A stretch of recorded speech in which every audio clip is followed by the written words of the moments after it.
Hey babes, it's Jenny Procopi here from chronicbabe.com, and it's time for another AWAP Wednesday.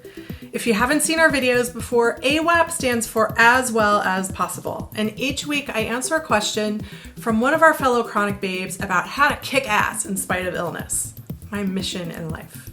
This week's question comes from the website. A reader says, probably the hardest thing I've had to deal with these past 20 years is readdressing the grief and anger about fibromyalgia. Of course, there are way fewer options in the beginning and very little support. Today we have many places to go, but I still get angry every couple of years. Maybe the only answer is to accept the anger, own it, find a place to vent outdoors, and move on, which is what I've done each time. So how do you deal with it? That is a great question. You kind of answered your own question, but I have a few things to follow up on. So I feel your pain, like literally and figuratively. So I want to reassure you that grief and anger are completely normal. It is really normal for you to sometimes still feel those feelings. Diagnosis of chronic illness is one of the most stressful life events we can ever experience. And as much as we work on getting okay with it, there will still be times when we feel a huge sense of loss. For me, it's been nearly 17 years since my own diagnosis with fibromyalgia, and I still get pissed off and I still get bummed out. This past holiday season, I had 2 New Year's Eve parties and 2 New Year's Days parties, and I had to skip all of them because of pain. And I was seriously bummed. There was a lot of crying and a couple brief pity parties and maybe some stress eating.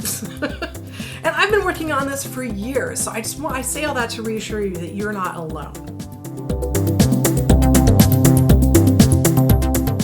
If you want to learn more about the 5 stages of grief, go straight to the source. Elizabeth Kubler-Ross was a psychologist who came up with the 5 stages of grief, and if you go to her website, you can get a great background on that.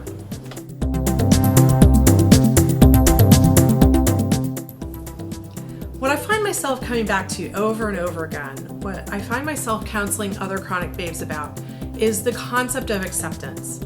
I always start by reminding them that acceptance is not about giving up or giving in. It's about getting real. It's about seeing the full truth of your situation and then abiding in it. Now, what do I mean by abiding? I mean seeing it, recognizing that it's part of your life that's not going anywhere. So it's part of you. So if you can recognize that and start to really embrace that concept of illness as part of you, I'm doing this because I want you to hold it like a small child or a cute puppy. It's part of you that needs to be cared for and loved. When you fight your illness, when we fight ourselves, when we're angry at our illness and in our body for being sick, we're fighting facts. We're fighting with ourselves. We're fighting things that we don't have control over. So take that image I mentioned a little while ago of your illness as a small child or pet that you cradle and care for. Now imagine getting angry at it and kicking it away or punishing it just for doing its thing, just for being what it is, that it's true nature, that it can't help. Do you feel better? No way. You're going to feel way worse. Getting angry at our illness causes self-harm, and don't we already have enough pain and suffering without causing ourselves more through anger at our situation? Because I'm not perfect, and seriously, no one is, I still get angry. I still get sad. The trick is to try to spot it early on and pause that process. So one way to do that is to make a list for yourself of behaviors that show up when you're feeling grief or anger, and then watch for those behaviors as signs that you're kind of headed to a dark place. Another way is to really embrace that image I conjured up earlier and make it your own. Craft your own mental image of that, and then recall it when you start to feel grief or anger as a way to soften your heart toward your situation. And rely on that team. I talk a lot about your team on chronicbabe.com, and I mean it. They're your support staff, your friends, your family, your loved ones, your mailman, your manicurist, everybody. Work that phone tree if you're starting to feel crummy, and keep a short list of people that you can really talk to and be really open and vulnerable with, and who will hear you out and not judge you, and then will not let you host an enormous pity party. I think it's fine, in fact, great to talk through feelings of anger or grief, but then we need to take steps to get back to our happy place, and our team can really help steer us in that direction.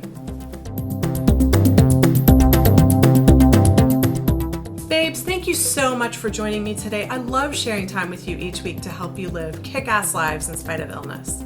Did you like this video? Then please like it here on YouTube and share it with your friends on Facebook, Twitter, Instagram, Pinterest, Snapchat, wherever. Have a question for a future AWAP Wednesday video?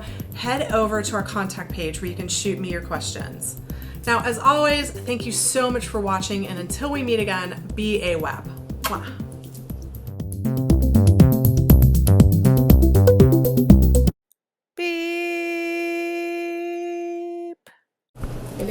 My baby. Blooper reel. My imaginary baby. And I don't know why there's a big delay there. I didn't keep it. Okay. Don't fuck it up.